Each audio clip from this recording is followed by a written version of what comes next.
이 시간에는 누가복음 10장을 바른 성경 낭독하고 그 다음에 Y주석을 보고 그 다음에는 시대의 소망으로 가서 53장 갈릴리로부터의 마지막 여행을 낭독해 드리겠습니다. 누가복음 10장 바른 성경.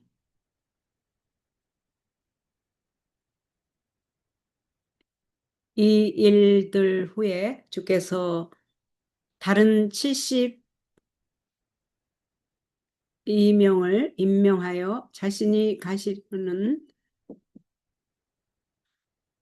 각 성읍과 마을로 둘씩 자신보다 앞서 보내시며 그들에게 말씀하셨다. 추수할 것은 많으나 일꾼들이 적으니 추수하는 주인에게 청하여 그의 추수를 위하여 일꾼들을 보내달라고 하여라. 자, 떠나라. 내가 너희를 보내는 것이 마치 어린 양들을 이리들 가운데로 보내는 것과 같다. 전대도 자루도 신발도 가져가지 말고 길에서 아무에게도 인사하지 마라.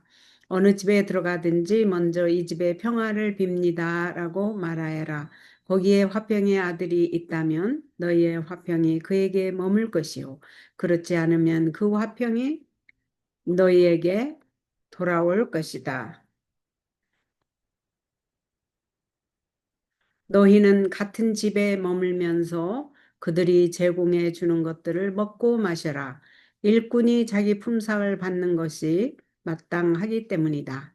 이 집에서 저 집으로 옮겨 다니지 마라. 너희가 어떤 성읍에 들어가든지 그들이 너희를 영접하거든 너희 앞에 차려 놓은 것들을 먹으라. 거기에 있는 병자들을 고쳐주고 그들에게 말하기를 너희에게 하나님 나라가 가까이 왔다라고 하여라. 너희가 어떤 성읍을 들어갈 때에 그들이 너희를 영접하지 않거든 그 성읍의 거리로 나와서 말하기를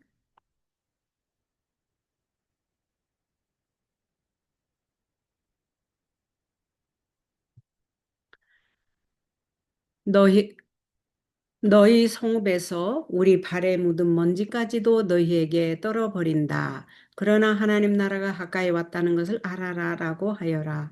내가 너희에게 말한다. 그날의 소돔이 그 성읍보다 더 견디기 쉬울 것이다. 고라시나 너희에게 화가 있다. 벳세다야 너희에게 화가 있다. 너희 가운데서 행하여진 기적들이 두로와 시돈에서 행해졌다면 그들은 벌써 베옷을 입고 제 가운데 앉아서 회개하였을 것이기 때문이다.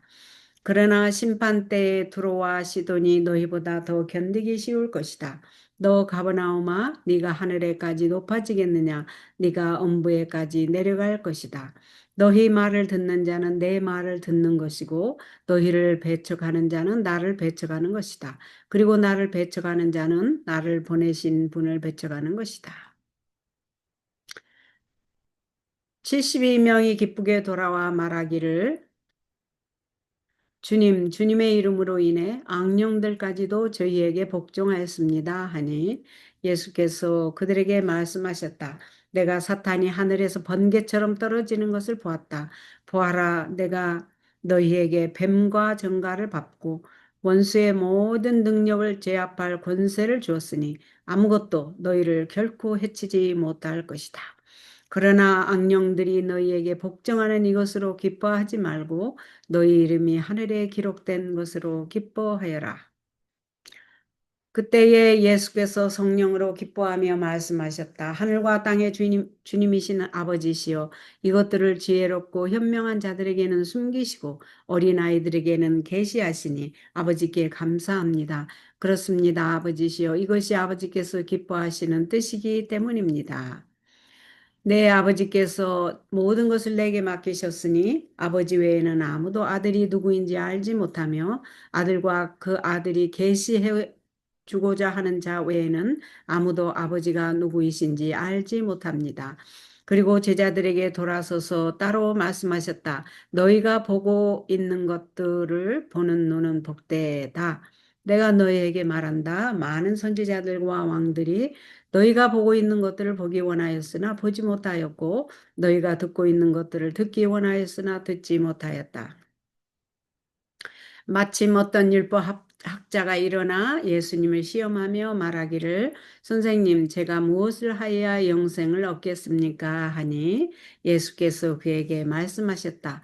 율법에 무엇이 기록되어 있으며 너는 어떻게 읽고 있느냐? 그러자 그가 대답하여 말하기를 네 마음을 다하고 목숨을 다하고 힘을 다하고 뜻을 다하여 주 너희 하나님을 사랑하고 네 이웃을 내 자신과 같이 사랑하여라 하였습니다. 하니 예수께서 그에게 말씀하셨다. 네가 옳게 대답하였다. 그것을 행하여라. 그러면 네가 살 것이다. 그러자 그가 자신을 옳게 보이려고 예수께 말하기를 그러면 제 이웃이 누구입니까? 라고 하였다. 예수께서 응답하여 말씀하셨다. 어떤 사람이 예루살렘에서 여리고로 내려가다가 강도들을 만났는데 그들이 그의 옷을 벗기고 때려 거의 죽게 된 것을 버려두고 가버렸다. 때마침 어떤 제사장이 그 길로 내려가다 그를 보고 피해 지나가고 또 이와 같이 한 레이인도 그곳에 이르러 그를 보고 피해 지나가 버렸으나 한 사마리아인은 여행 중에 그가 있는 그곳에 이르러 그를 보고 불쌍한 마음이 들어 가까이 다가가서 그의 상처에 올리브유와 포도주를 붓고 싸맨 뒤에 그를 자신의 짐승에 태워 요관으로 데리고 가서 보살펴 주었다. 그 다음날 그가 두 데나리온을 꺼내어 여관 주인에게 주면서 말하기를 이 사람을 보살펴 주십시오. 당신이 더 쓴 비용은 제가 돌아올 때 당신에게 갚겠습니다. 라고 하였다. 너는 이들 셋 가운데 누가 강도 만난 자의 이웃이 되었다고 생각하느냐? 그가 말하기를 그를 궁휼히 여긴 자입니다. 하니 예수께서 그에게 말씀하셨다. 너도 가서 이와 같이 하여라. 그들이 그들이 길을 가던 중에 예수께서 어떤 마을에 들어가셨는데 마르다라고 하는 여자가 그분을 영접하였다.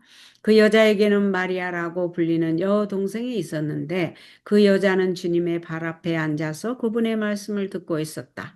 그러나 마르다는 여러 가지 접대하는 일로 분주하였으므로 예수께 와서 말하기를 주님, 제 동생이 저 혼자 일하게 두는 것을 상관하지 않으십니까? 저를 도와주라고 동생에게 명령하소서 하니 주께서 그 여자에게 대답하여 말씀하셨다.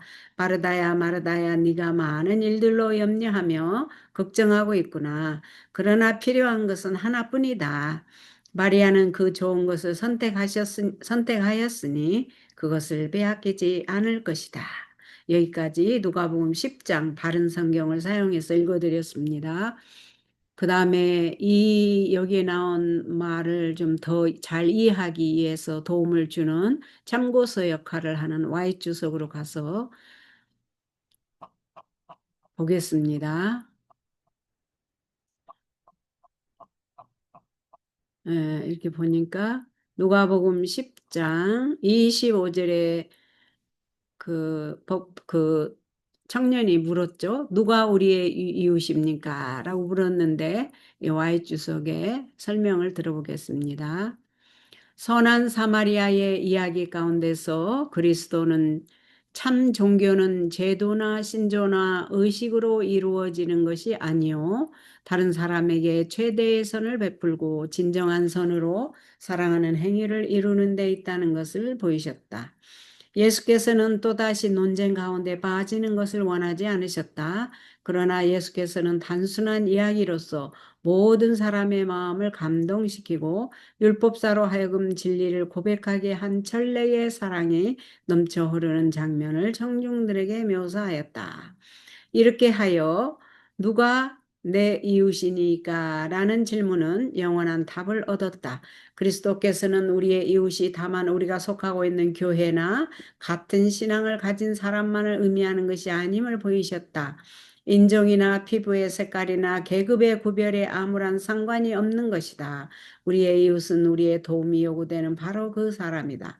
대적에게 상처를 받아 죽게 된 영혼은 누구나 우리의 이웃이다. 하나님의 소유인 모든 사람은 다 우리의 이웃이다. 우리가 형제들에게 나타내는 정신이 곧 우리가 하나님께 대하여 어떤 정신을 나타내고 있는가를 선언하는 것이다.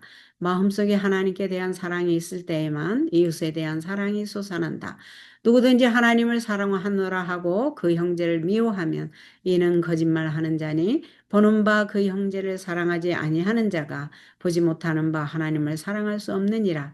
만일 우리가 서로 사랑하면 하나님이 우리 안에 거하시고 그의 사랑이 우리 안에 온전히 이루느니라.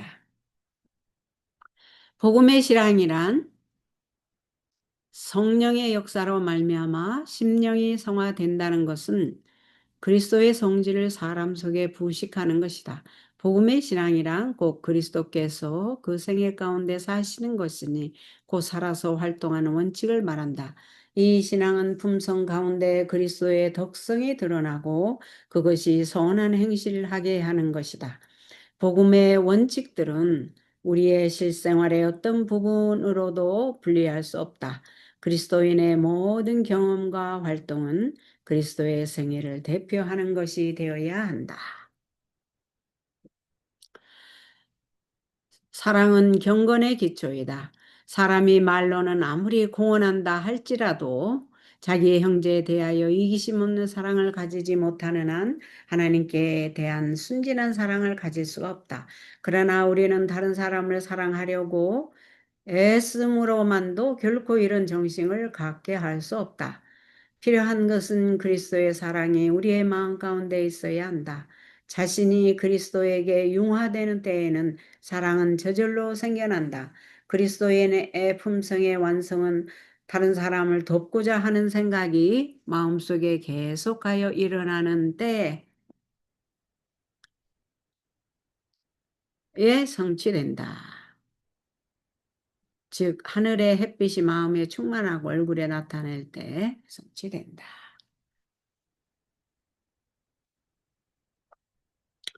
실물교훈 402쪽에 나온 말씀입니다.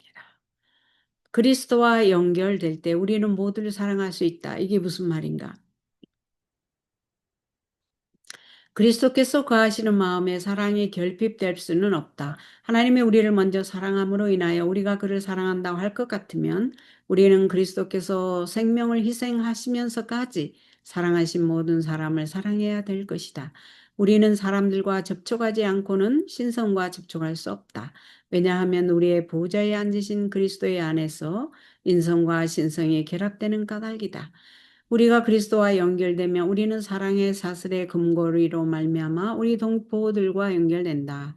그렇게 되면 그리스도께서 가지신 긍휼과 동정이 우리의 생애 가운데 나타나게 될 것이다. 우리는 궁핍한 자들과 불행한 자들이 우리에게 이끌려 오기를 기다리지 아니할 것이다. 우리는 다른 사람의 불행을 동정하여 달라는 간언을 받아야 할 필요가 없게 될 것이다. 우리는 그리스도께서 두루 다니시면서 선을 행하신 것이 자연스러웠던 것처럼 궁핍한 자와 고난 당하는 자들을 봉사하는 것이 자연스럽게 될 것이다. 사랑과 동정의 충동이 일어나는 곳마다 다른 사람을 복주고 향상하게 하고자 하는 마음이 생기는 곳마다 거기에는 하나님의 성령의 역사가 나타난다. 그의 사랑은 너무나도 넓고 너무나도 깊고 충만함으로 어디든지 뚫고 들어간다. 이러한 사랑은 사탄의 세력의 범위에서 사탄의 기만으로 미혹된 불쌍한 영혼들을 건져낸다. 이 사랑은 저희로 하여금 하나님의 보좌에 나아갈 수 있게 하는 바, 그 보좌는 허락의 무지개로 둘린 보좌이다. Y주석에는 이렇게 나와 있습니다. 다음은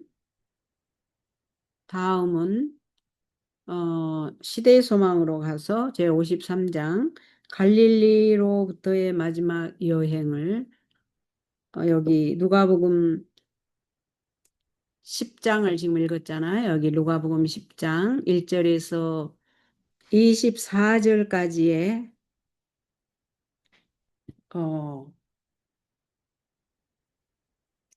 특별히 누가복음 10장 1절에서 24절까지를 연결된 시대의 소망 53장으로 가서 갈릴리로부터의 마지막 여행을 낭독해 드리겠습니다. 예, 시대의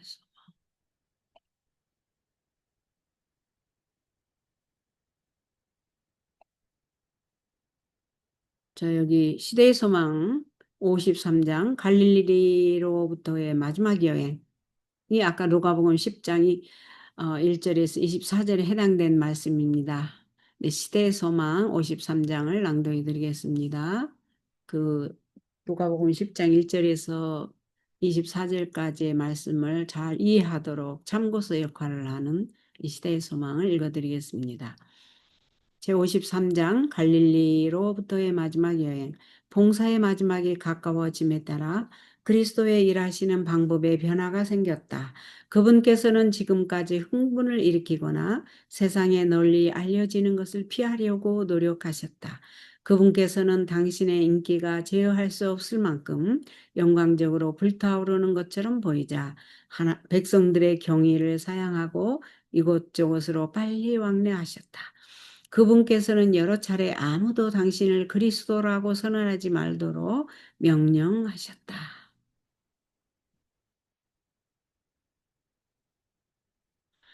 초막절에 그분께서 예루살렘으로 가신 여행은 신속하고도 비밀리에 행해졌다.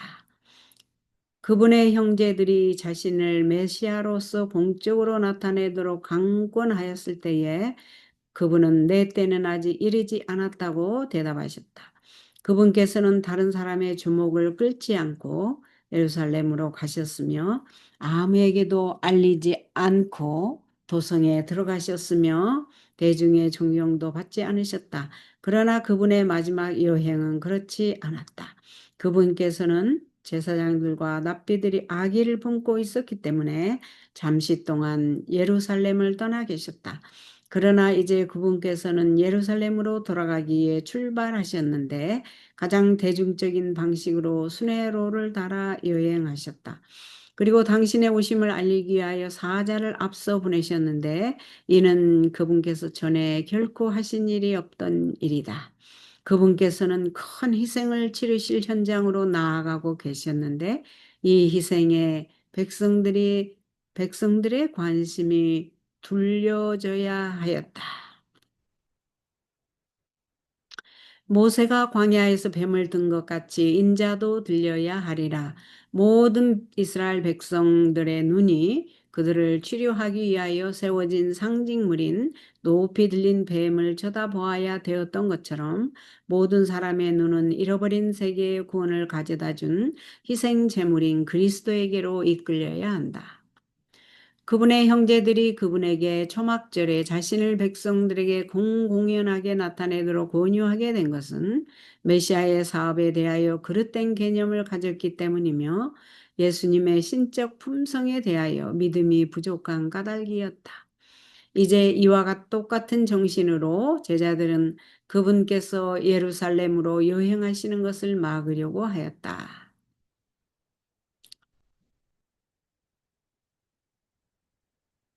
제자들은 그곳에서 어떤 일이 그분에게 일어날 것이라는 그분의 말씀을 기억하고 있었으며 종교 지도자들의 치명적인 적개심을 알고 있었기 때문에 저희 주님으로 하여금 그곳에 가는 것을 단념하도록 기꺼이 권유하였다.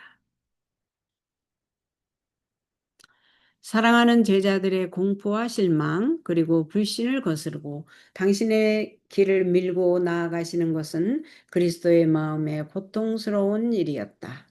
고민과 절망이 그들을 기다리고 있는 예루살렘으로 제자들을 인도하는 것은 어려운 일이었다.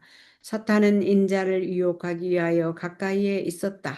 왜 이제 그분은 죽음이 확실한데 예루살렘으로 가셔야 하는가? 그분의 주위에는 생명의 양식에 굶주리는 영혼들이 있었다. 사방에는 고통하는 사람들이 그분의 치유의 말씀을 기다리고 있었다. 그분의 은혜의 복음으로 말미암아 이루어질 사업은 이제 막 시작된 것이나 다름없었다. 그리고 예수님은 청춘의 활력이 넘치고 있었다.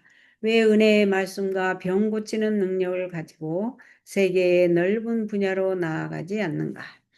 왜 어둠과 슬픔에 쌓인 무수한 사람들에게 광명과 즐거움을 주는 기쁨을 맛보지 않는가? 왜 어둠과 슬픔에 쌓인 무수한 사람들에게 광명과 즐거움을 주는 기쁨을 맛보지 않는가? 어찌하여 믿음이 아주 약하고 이해력이 매우 둔하고 행동하는데 그처럼 느린 제자들에게 추수를 맡기는가? 교열함기에 있는 사업을 그들에게 두고 왜 죽음에 직면하려고 하는가? 광야에서 유혹하던 원수는 지금 무섭고도 교활한 유혹으로 그리스도를 맹렬히 공격하였다. 만약 예수께서 한순간이라도 굴복하고 자신을 구원하기 위하여 가장 사소한 점에 있어서라도 행로를 변경하셨더라면 사탄의 세력은 승리하였을 것이며 세상은 잃어버림을 당했을 것이다.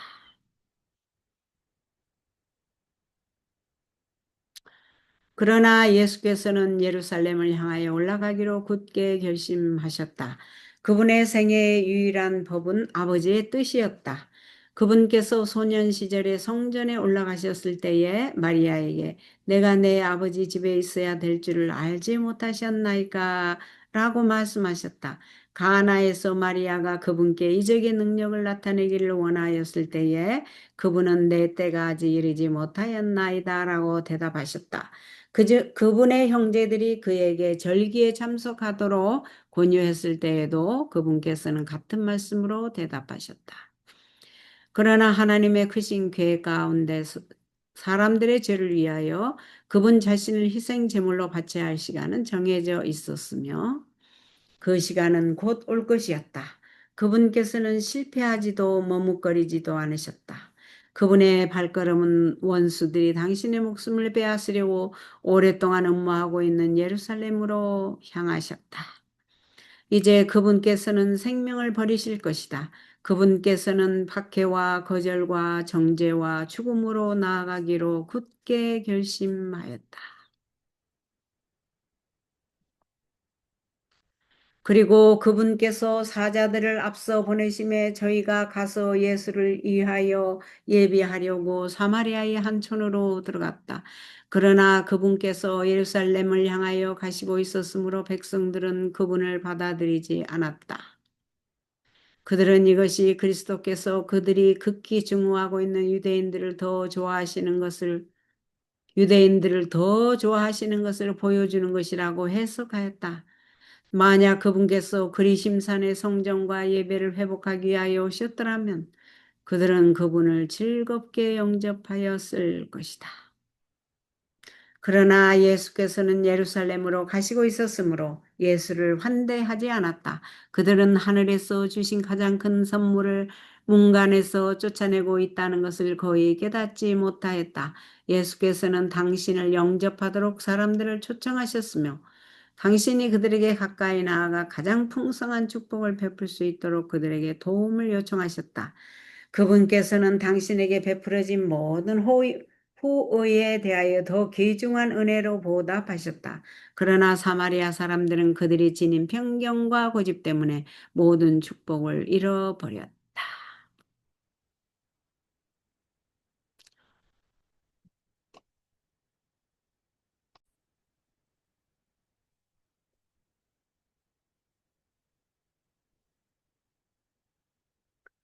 그리스도의 사자로서 그곳에 간 야고보와 요한은 저희 주님을 멸시하는 것을 보자 몹시 분노하였다. 제자들은 예수께서 친히 사마리아 사람들을 찾아가서 그들을 영화롭게 하셨는데도 불구하고 사마리아인들이 그처럼 그분을 무례하게 취급하자 분노로 가득 찼다. 제자들은 얼마 전에 변화산에서 그분과 같이 있었는데 그때 하나님께서는 그분을 영화롭게 하셨으며 모세와 엘리야도 그분을 존경하는 것을 보았다. 제자들은 사마리아인들이 행한 불명예스러운 일에 대하여 현저한 형벌을 내리지 않고는 지나갈 수 없다고 생각하였다.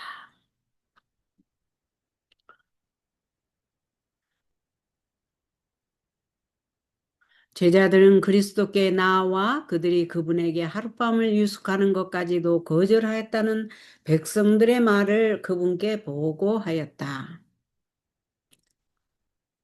그들은 백성들이 예수께 무서운 과언을 범했다고 생각했으며 엘리야가 거짓 선지자들을 죽인 갈멜산을 멀리 바라보며 우리가 불을 명하여 하늘로 쫓아내려 저희를 멸하라 하기를 원하시나이까? 라고 말하였다.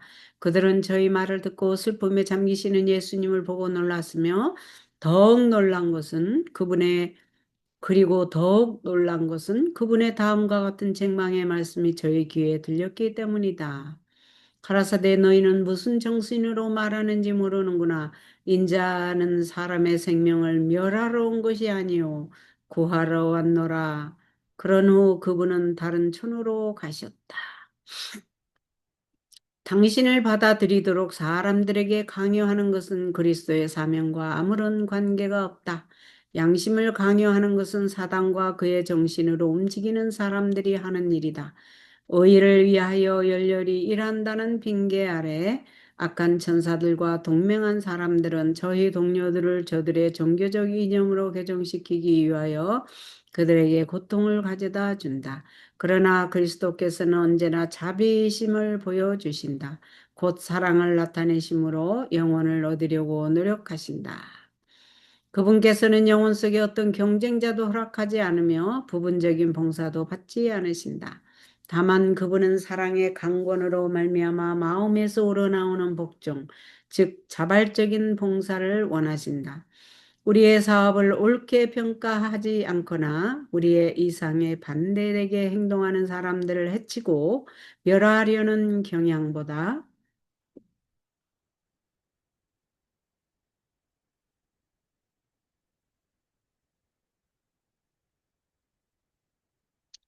우리의 사업을 옳게 평가하지 않거나 우리의 이상에 반대되게 행동하는 사람들을 해치고 멸하려는 경향보다 우리가 사탄의 정신을 소유하고 있다는 더 결정적인 증거는 있을 수 없다. 음.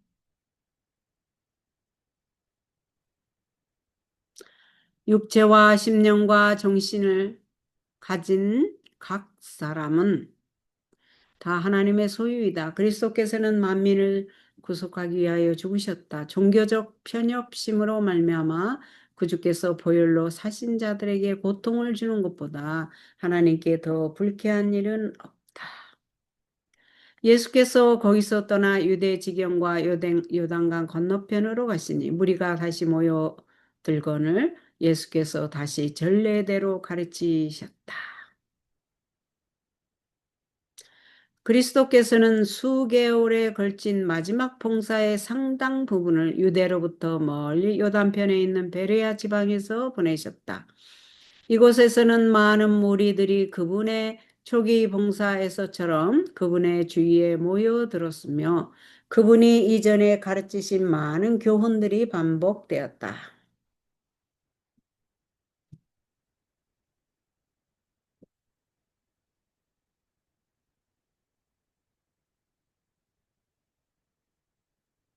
그분께서는 12사람을 보낸 것처럼 달리 70인을 세우사 친히 가시려는 각동 각처로 둘씩 앞서 보내셨다. 이 제자들은 일할 수 있도록 훈련을 받기 위하여 얼마 동안 그분과 함께 있었다. 12제자들이 처음으로 독립된 사명을 띠고 파송되었을 때 다른 제자들은 갈릴리 전역을 여행하시는 예수님과 동행하였다. 그렇게 함으로 그들은 그분과 친밀히 교제할 수 있는 특권을 얻고 직접 개인적인 교훈을 받았다. 이제 이 큰 무리 역시 개별적인 사명을 띠고 나아갈 것이었다. 70인에게 지시한 내용은 12제자에게 주셨던 것과 같으나 이방이나 사마리아의 도성에는 들어가지 말라는 명령은 70인에게는 주지 않으셨다.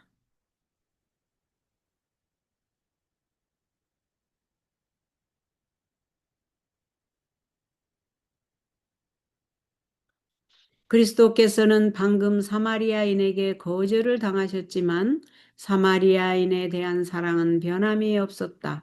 70인들이 그분의 이름으로 나갔을 때에 그들은 먼저 사마리아의 도시들을 방문하였다. 구주께서 친히 사마리아를 방문하신 일과 후에 선한 사마리아인을 칭찬하신 일, 그리고 병 고침을 받은 10사람 중에서 유독 감사에 넘치는 사마리아인 문둥병자만이 그리스도에게로 돌아와 감사를 드린 일 등은 제자들에게 아주 의미 깊은 일이었다. 이 교훈은 제자들의 마음 깊이 스며들었다. 그분께서 승천하기 바로 전에 제자들에게 당신의 사명을 위임하실 때에 예수께서는 예루살렘과 유대와 더불어 사마리아는 제자들이 첫째로 복음을 전해야 할 곳이라고 말씀하셨다.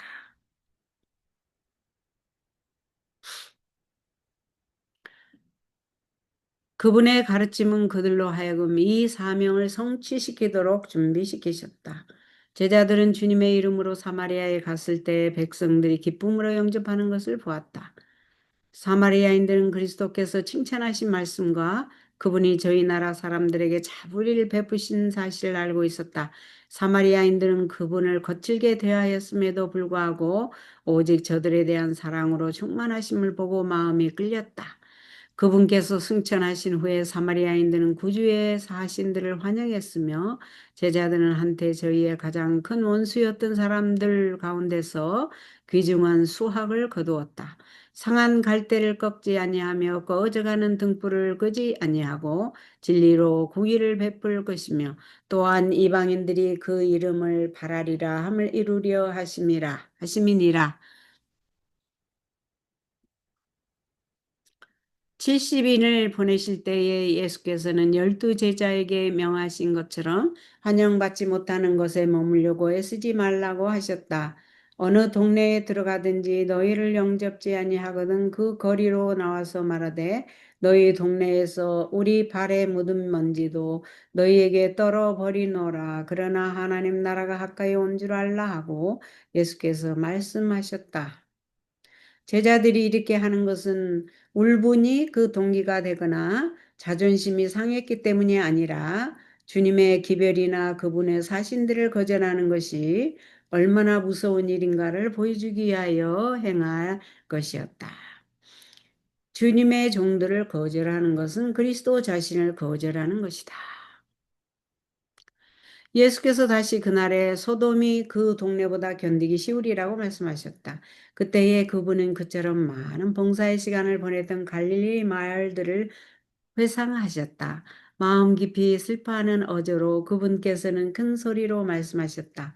화 있을진저 고라시나 화 있을진저 벳세다야 너희에게 행한 모든 권능을 두로와 시돈에 행하였다면 저희가 벌써 베옷을 입고 제에 앉아 회개하였으리라. 심판 때에 두로와 시돈이 너희보다 견디기 쉬우리라. 가버나움아 네가 하늘에까지 높아지겠느냐 음배까지 낮아지리라. 갈릴리 바다 근방에 있는 분주한 마음들의 하늘에 가장 귀중한 축복들이 값없이 제공되었다. 생명의 왕께서 날마다 그들 가운데 출입하셨다. 선지자와 왕들이 그토록 보기를 원했던 하나님의 영광이 구세주의 발 아래 모인 회중에게 비추었다. 그러나 그들은 하늘의 선물을 거절하였다.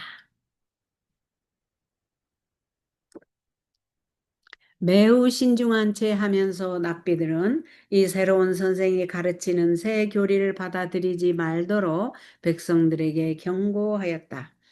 그 까닭은 그분의 이론과 행습들이 조상들의 가르침에 어긋났기 때문이다.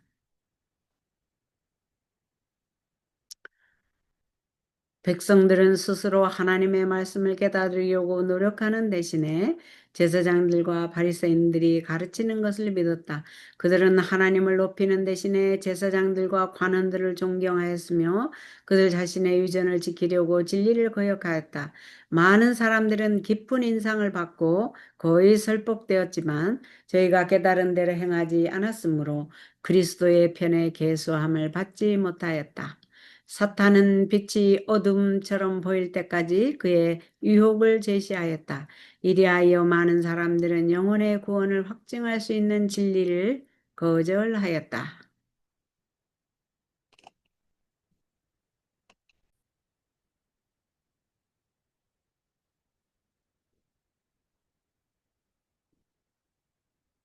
참된 증인은 볼지어다 내가 문 밖에 서서 두드리노니 라고 말씀하신다. 하나님의 말씀이나 혹은 그분의 사자를 통하여 주어진 모든 경고와 책망과 단어는 마음의 문을 두드리고 있는 두드림이다. 들어가기를 간청하는 음성은 예수의 음성이다. 두드릴 때마다 그것에 유의하지 않는다면 열려는 마음은 점점 더 약해진다. 오늘 무시당했다면 성령의 감화는 내일은 오늘처럼 강력하지 못할 것이다. 심령의 감수성은 점점 둔해져서 인생의 짧음과 내세의 위대한 영혼을 잊어버리는 무서운 무감각에 빠지게 된다. 심판 때에 우리가 정죄받게 되는 것은 오류 가운데 빠져 있었다는 사실 때문이 아니요. 무엇이 진리인지 배울 수 있도록 하늘에서 주신 기회를 등한히 한 사실 때문일 것이다.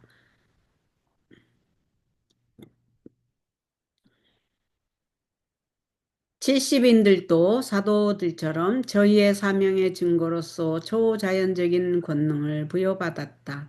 그들은 일이 끝나자 기쁨으로 돌아와서 주의 이름으로 귀신들도 우리에게 항복하더이다 라고 말하였다. 예수께서는 사단이 하늘로서 번개같이 떨어지는 것을 내가 보았노라고 대답하셨다. 과거와 미래의 광경이 예수님의 마음에 떠올랐다. 그분께서는 하늘 저소에서 처음으로 쫓겨 내려오는 누수배를 보셨다. 그분께서는 기만자의 정체가 온 세계들 앞에 폭로될 당신의 고민의 장면을 내다보셨다. 그분은 사탄이 선동하려던 참소와 기만과 허식의 위험이 하늘에서 영원히 없어지고 잃어버린 인류의 구속이 영원히 확실하게 되었음을 선언하는 다 이루었다는 부르짖음을 들으셨다. 갈바리의 십자가 그 고통과 수치 저 너머에서 예수께서는 공중의 권세 잡은 자가 그의 반역으로 말미암아 매우 오랫동안 훼손되었던 이 땅에서 마침내 멸망당하게 될 그 큰 최후의 날을 내다보셨다.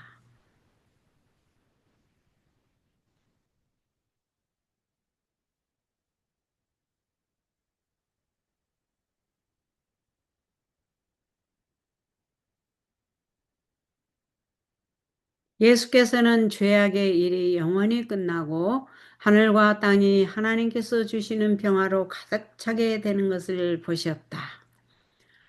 이제부터는 그리스도를 따르는 자들이 사단을 정복당한 원수로서 바라볼 것이었다.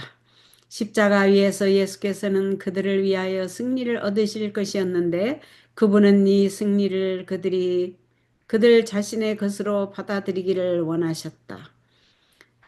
예수께서는 내가 너희에게 뱀과 전갈을 밟으며 원수의 모든 능력을 제어할 권세를 주었으니 너희를 해할 자가 결단코 없으리라고 말씀하셨다.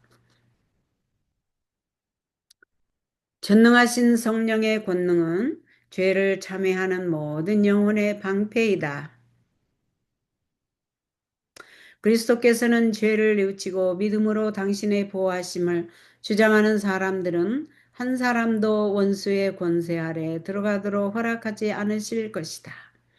구주께서는 시험받아 연단된 당신의 자녀들 곁에 계신다. 실패와 손실과 불가능과 패배 같은 것들은 예수와 같이 있을 수 없다.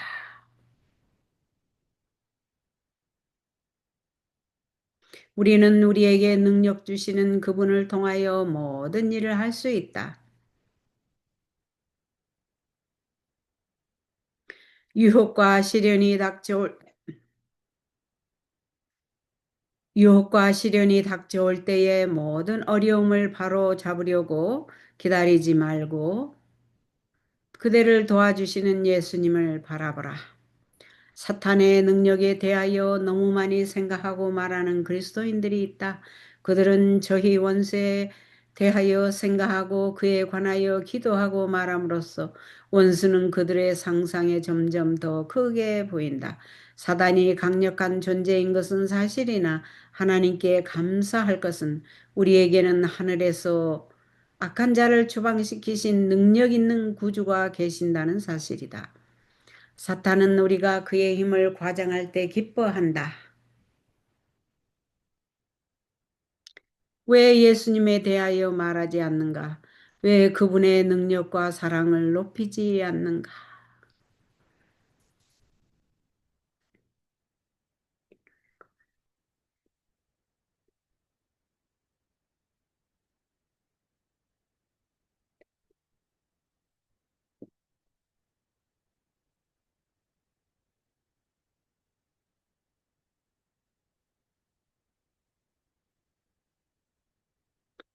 하늘 높은 보좌를 둘러 있는 언약의 무지개는 하나님이 세상을 이처럼 사랑하사 독생자를 주셨으니 이는 저를 믿는 자마다 멸망치 않고 영생을 얻게 하려 하심이니라는 사실에 대한 영원한 증거이다. 이것은 하나님께서 죄와 더불어 투쟁하고 있는 당신의 백성을 결코 버리지 않으시리라는 것을 우주에 증언하고 있다. 이것은 보좌 자체에 존속되는 한 우리에게 힘을 주고 보호해 주실 것이라는 보증이다. 예수께서 덧붙여 말씀하셨다. 그러나 제자들이 너희에게 항복하는 것으로 기뻐하지 말고 너희 이름이 하늘에 기록된 것으로 기뻐하라. 그대가 하나님을 의지하는 마음을 잃지 않도록 능력을 소유한 것으로 기뻐하지 말라. 자만에 빠져 그대의 주님의 정신과 힘으로 일하는 대신에 그대 자신의 힘으로 일하지 않도록 주의하라. 자아는 일에 어느 정도 성공이 따르면 명성을 높이려 한다. 자아는 아첨하고 또 스스로 높아져서 다른 사람의 마음에 하나님은 만유시요 만유 안에 계신다는 인상을 주지 않는다. 사도 바울은 내가 약할 그때의 고 강함이니라고 말한다. 우리의 연약함을 깨달을 때에 우리는 타고나지 않은 어떤 능력에 의지하는 것을 배운다.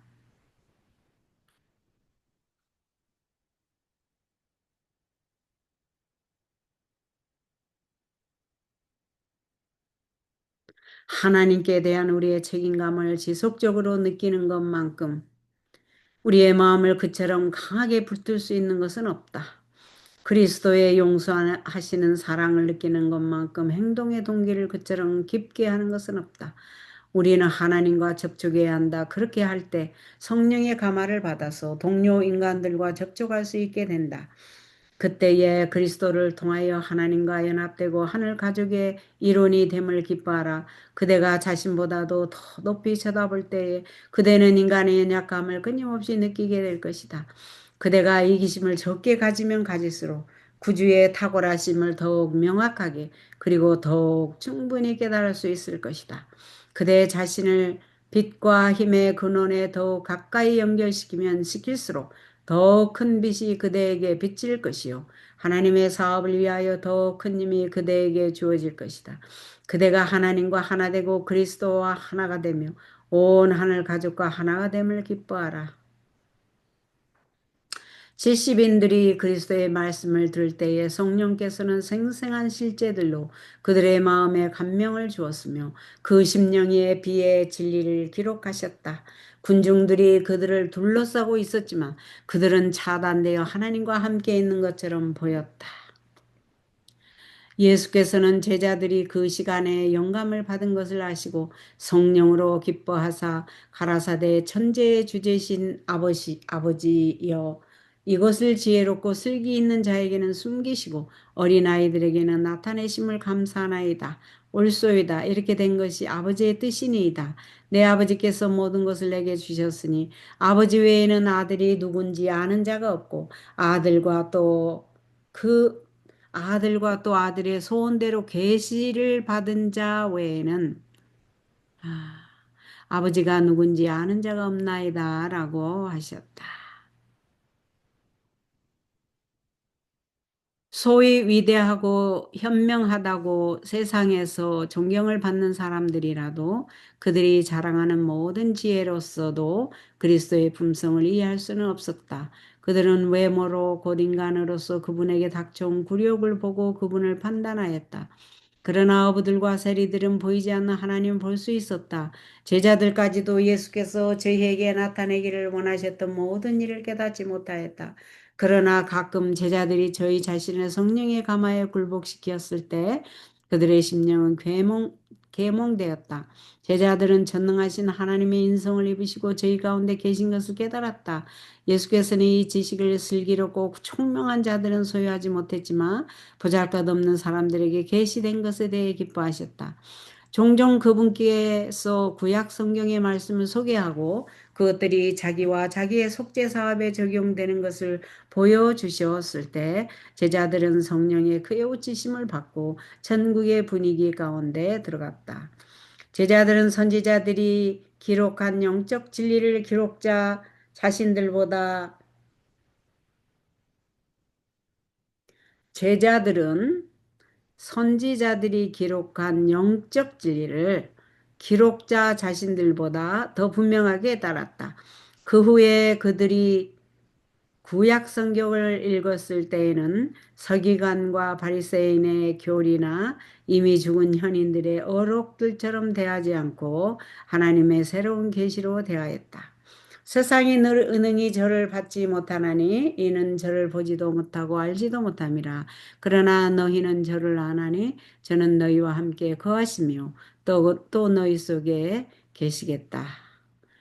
고 한 그분을 제자들은 바라보았다.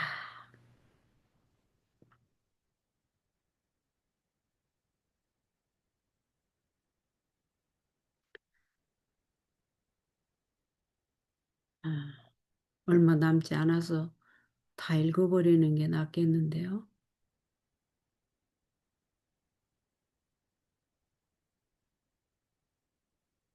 우리가 진리를 더욱 완전히 깨달을 수 있는 유일한 길은 그리스도의 성령으로 마음을 부드럽게 성령의 지배를 받는 것이다. 허영과 교만으로부터 영혼을 깨끗하게 하고 영혼을 사로잡고 있던 모든 것을 제거해야 하며 그리스도께서 그 속에 좌정하시도록 해야 한다. 속죄를 깨닫는 데 있어서 인간의 과학은 너무나 유한하다. 구속의 경륜은 철학으로 설명할 수 없을 만큼 매우 원대하다. 이것은 가장 깊은 추리로도 궁구할 수 없는 신비로 남아있게 될 것이다. 구원의 과학은 설명될 수 없는 것이지만 경험을 통해서 알 수 있다. 자신의 죄됨을 깨닫는 자만이 구주의 귀중함을 분별할 수 있다. 그리스도께서 갈릴리로부터 예루살렘으로 천천히 가면서 가르치신 공과는 교훈으로 가득 차 있다. 백성들은 그분의 말씀에 열심히 귀를 기울였다. 베레아에서는 갈릴리에서와 마찬가지로 유대에서보다도 사람들이 유대인의 완고함에 눌려 있지 않았으므로 예수님의 가르침을 마음에 받아들였다. 그분의 봉사 사업에 이 마지막 수개월 동안에 예수께서는 많은 비유를 말씀하셨다. 제사장들과 납비들은 그리스도를 따라다니면서 계속하여 더욱더 괴롭혔고 그분께서는 그들에게 경고하는 말씀을 상징으로 가리셨다. 그들은 그분께서 하시는 말씀의 뜻을 알 수 있었지만 그분의 말씀에서 그분을 비난할 수 있는 근거를 찾을 수는 없었다. 바리새인과 세리에 비유해서 하나님이여 나는 다른 사람들과 같지 아니함을 감사하나이다라는 거만한 기도는 불쌍히 여기옵소서 나는 죄인이로소이다라는 참회하는 단언과 현저한 대조를 이루었다. 이와 같이 하여 그리스도께서는 유대인들의 위선을 견책하셨다. 열매 맺지 않은 무화과 나무의 상징과 큰 잔치의 비유로서 그분은 회개하지 않는 민족에게 이르게 될 운명을 예언하셨다. 복음 잔치의 초청을 경멸하는 태도로 거절한 자들은 다음과 같은 그리스도의 경고의 말씀을 들었다.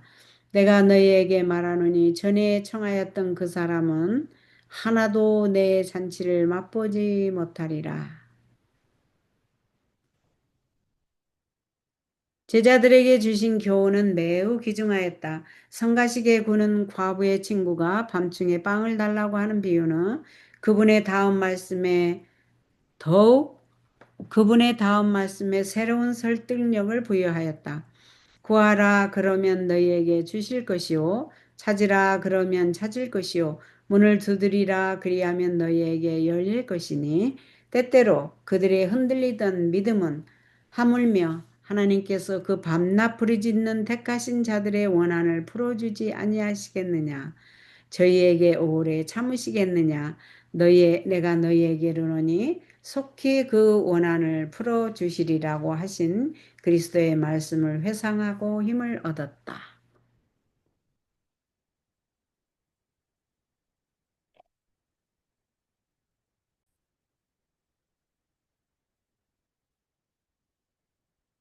제자들에게 주신 교훈은 매우 귀중하였다. 성가시게 구는 과부와 친구가 밤중에 빵을 달라고 하는 비유는 그분의 다음 말씀에 새로운 설득력을 부여하였다. 구하라 그러면 너희에게 주실 것이요. 찾으라 그러면 찾을 것이요. 문을 두드리라 그러면 너희에게 열릴 것이니 때때로 그들의 흔들리던 믿음은 하물며 하나님께서 그 밤낮 부르짖는 택하신 자들의 원한을 풀어주지 아니하시겠느냐? 저희에게 오래 참으시겠느냐? 내가 너희에게 이르노니 속히 그 원한을 풀어주시리라고 하신 그리스도의 말씀을 회상하고 힘을 얻었다. 그리스도께서는 잃어버린 양에 관한 아름다운 비유를 반복해서 말씀하셨다. 그리고 그분은 잃어버린 은정과 탕자의 비유를 말씀하시므로 잃은 양에 관한 교훈을 더 확대시키셨다. 제자들은 이 교훈의 요점을 그 당시에는 충분히 깨달을 수 없었지만 성령께서 임하신 후 이방인들의 소학과 질투심 많은 유대인들의 분노를 볼 때에 탕자의 교훈을 더욱 잘 깨달았으며 이 내 아들은 죽었다가 살았으며 내가 잃었다가 다시 얻었노라. 우리가 즐거워하고 기뻐하는 것이 마땅하다고 하신 그리스도의 말씀의 기쁨에 참여할 수 있었다.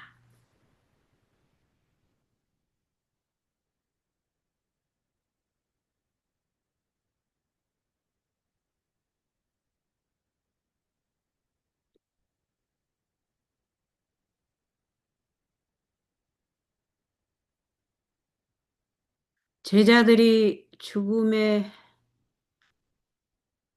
우리가 즐거워하고 기뻐하는 것이 마땅하다고 하신 그리스도의 말씀의 기쁨에 참여할 수 있었다.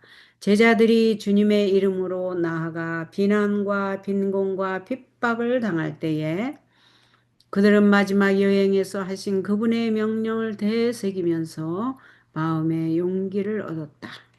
적은 무리여 무서워 말라 너희 아버지께서 그 나라를 너희에게 주시기를 기뻐하시느니라.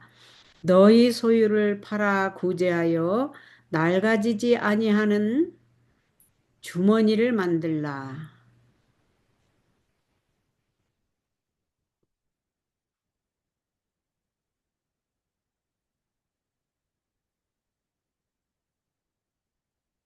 그 하늘에 둔바 다함이 없는 보물이니 거기는 도적도 가까이 하는 일이 없고 좀도 먹는 일이 없느니라.